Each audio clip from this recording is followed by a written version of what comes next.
This video is an introduction to active and passive voice. In this video, we will look at how to form the passive, and then we will consider why we would use it in our academic writing. The passive, or the passive voice, is not a tense. The term voice describes the relationship between the verb, the subject, and the object of a sentence. We use the active or passive voice to emphasize different parts of a sentence. New learners of English generally learn the active voice first. Here is an example sentence in the active voice. The teacher showed a film about deep and surface approaches to learning. This sentence, like many in the active voice in English, has the following structure: subject plus verb plus object. This subject-verb-object order, or SVO, is the most common structure in English, so you are probably very familiar with it. The passive voice is formed by changing the order of the active sentence so that the object of the active sentence becomes the subject of the new sentence. Meanwhile, the subject of the active sentence becomes known as the agent, and the passive sentence would be: a film about deep and surface approaches to learning was shown by the teacher. Notice that the verb showed has now been changed to was shown. Both of these are in the past tense because when forming the passive voice, we don't change the tense. We use the be verb in the same tense as the original sentence and add the past participle of the main verb. Notice also that the form of the verb be must maintain subject-verb agreement with the new subject, as in this example. A film was shown by the teacher, but 2 films were shown by the teacher. For more on this, refer to the video on subject-verb agreement. Sometimes a clause or sentence has multiple objects, one direct and the others indirect. For example, the researchers gave specific information to the participants.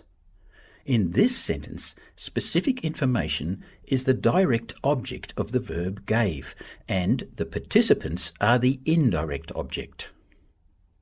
The writer can choose which of these objects will become the subject in the passive voice, depending on what they want to emphasize.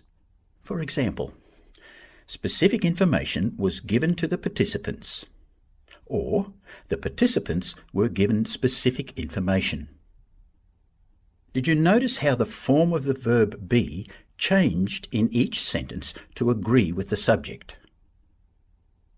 Now that we know what the passive voice looks like, we need to consider when and why we would choose to use the passive voice instead of the active.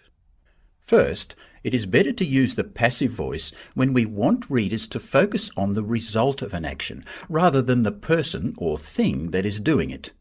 For example, we might say, a free trade agreement between Australia and Indonesia has been announced by the Foreign Minister, rather than, the Foreign Minister has announced a free trade agreement between Australia and Indonesia, because we're more interested in the free trade agreement than the Foreign Minister.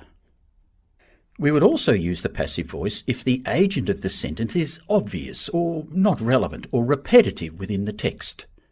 For example, we would say, glass is classified as a solid, rather than, scientists classify glass as a solid.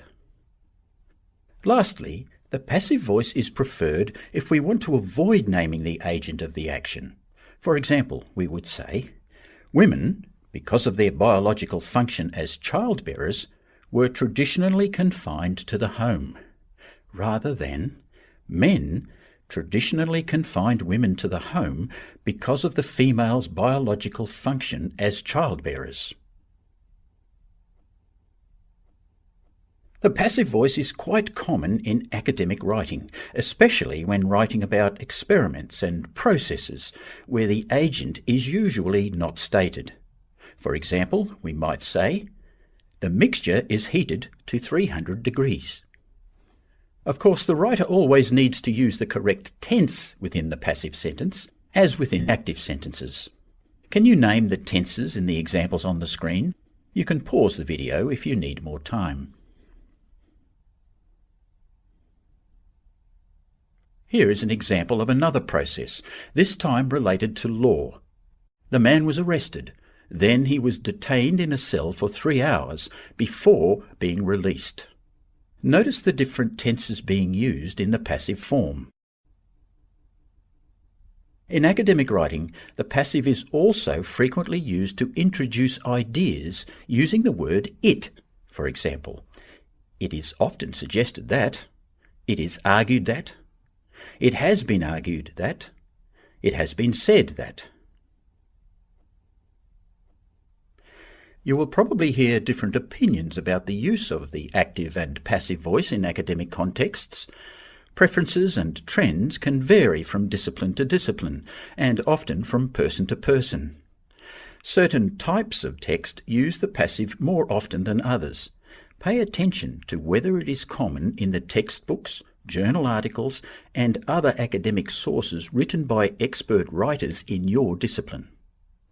Also remember this guiding principle. Make sure your choice of active or passive voice is intentional and deliberate. That means you know why you are using it to emphasize information and make your meanings clear to the reader.